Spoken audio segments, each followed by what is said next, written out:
Okay, okay, okay, okay. Okay, let's. Okay. All right. Give me the booze. Give me the cheers. Give me whatever you got. um, Obviously, the Miami Dolphins drafted Tua Tagovailoa yesterday, as well as Austin Jackson and Noah Ignebi. I don't. I shoot. I can't, bro. Noah, the cornerback. Um, it was a really good draft in my personal opinion, in my eyes. I think it was a really good draft for the Miami Dolphins. I really liked it, and I think the Dolphins did a great job. Um, Filling needs in one way because obviously they fill the quarterback need. They draft an offensive tackle, and then on top of that they got a corner. You have to think maybe Xavier Howard's on the trade block. If not, you get a guy who can play in the slot. They play him at safety. He's about 5'10", so I think he's listed at 5'10" and 3/8. So who knows really? But look, it's a good pick. The Dolphins feel need, and they did what they wanted to do, which was get character guys. But of course, the topic of conversation is Tua Tagovailoa, and I know. I mean, I was getting clowned last night a little bit, but those who both were happy and also understood what I had said throughout Twitter, throughout every podcast I recorded, every article I've written, every statement I made was that I just didn't like the obsession around Tua, and I didn't like that people were too afraid to point out whatever flaws that he had, which in his game, I don't think there's many. Truthfully, I don't think there could be any. I think that he's going to do a very, very fantastic job um, for the Miami Dolphins. I always thought it was just injuries, but I've said before and time again that if Chris Greer and Brian Flores and their medical staff gave him a passing grade and trusted what they saw, then I would be perfectly fine with it because that's their guy and that's the guy that they want. And I have to say, you know what? If that's their guy and that's who they want, then I have to wholeheartedly believe and support him. To welcome to the Miami Dolphins. You have a fan base behind you that is going to cheer you on every single day. They're going to make you feel feelings that you've never felt before. And like, yes, at the University of Alabama, you're winning, you're doing everything like that. But this franchise is someone or a franchise that hasn't had that quarterback in so long, hasn't had the guy in so long.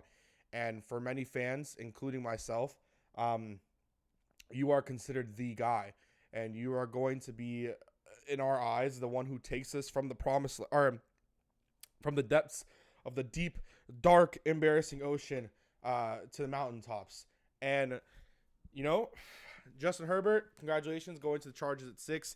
Of course, like I said, for me, availability is the best ability. But if Chris Greer and the Dolphins and Brian Flores gave him a passing grade, talking to Tagovailoa with his medicals, and they think that everything checks out, well, you know what? In my eyes, it's perfectly fine with me, and that means that availability is the best ability. And I said time and time again, Tua Tagovailoa would be the number one quarterback selected if he had never gotten his hip injury. Um, and you know what? If anyone wants to clown me on Twitter, go ahead and do it. Corey Ashburn already started. If you want to clown me here in the comment section, go ahead and do it. I'll take everything you have. But I think all of us are in agreement that no matter what, no matter how we felt about any quarterback in this class, we're happy that Tua is our quarterback. And in the long run, we just hope that he is the guy that brings us, like I said, from the deep, dark depths of the ocean to the mountaintops and finally back to the promised land for the first time since 1973. Um, for a lot of us, like myself, 22 years old or even younger, some even a little bit older, they saw Dan Marino, but they never saw a Super Bowl. They never saw um, the things that there are so many teams have experienced over the past years that we haven't. And when I wrote my article today, or not even today, well, yeah, today it was at 4 o'clock in the morning or 3 a.m. something like that. Um, for the South Florida Media Network, my main thing was saying hope. It brought hope for the first time in forever for the Miami Dolphins and for their fans. And when we recorded the podcast for the Pro Football Network, both of those links will be down below. The SFMN and the Pro Football Network stuff will be down below if you want to go get a more of a deep dive or a longer listen to things that I wanted to say and have said. Those are my responsibilities, of course. You would know that it's in all facets. We said hope. Eric Wiedeka, there are videos of him on Twitter where he is talking about how it's the right pick. He said, imagine not having food and finally getting food for the first time in forever and eating. And that's what he compared it to. And for a lot of Dolphins fans, that's what it is. And it finally brings hope. And I got to say, I cannot wait to cheer Tua on every single day and cheer him on every game. And hopefully, I already said I'll buy his jersey whenever it comes into the mail or whenever he picks a number. It's on Twitter. It's been screenshotted. It's going to happen. So whenever that dude picks his number, I will be having his jersey, and I will buy it, and I'll have a video of me wearing it, and I'll take whatever crap comes my way. I hope you guys did very much enjoy this video. I'm not going to say any sorries for not double posting yesterday. I had more important things to take care of, and I was live tweeting all night on Twitter, so I had content there, and I was up till 4 o'clock in the morning writing, recording, editing. So there's a lot. But we're here now. I think I'm going to do some videos on the second round draft picks, depending on who it is, and the third round if they pick in the third round, like you get more picks. But probably just going to be the second round draft picks unless something falls. But I hope you guys are obviously, I take it in a grain of salt because I can't be as overly happy as everyone else due to the fact that I liked Justin Herbert, not more than Tua, but I just liked Justin Herbert.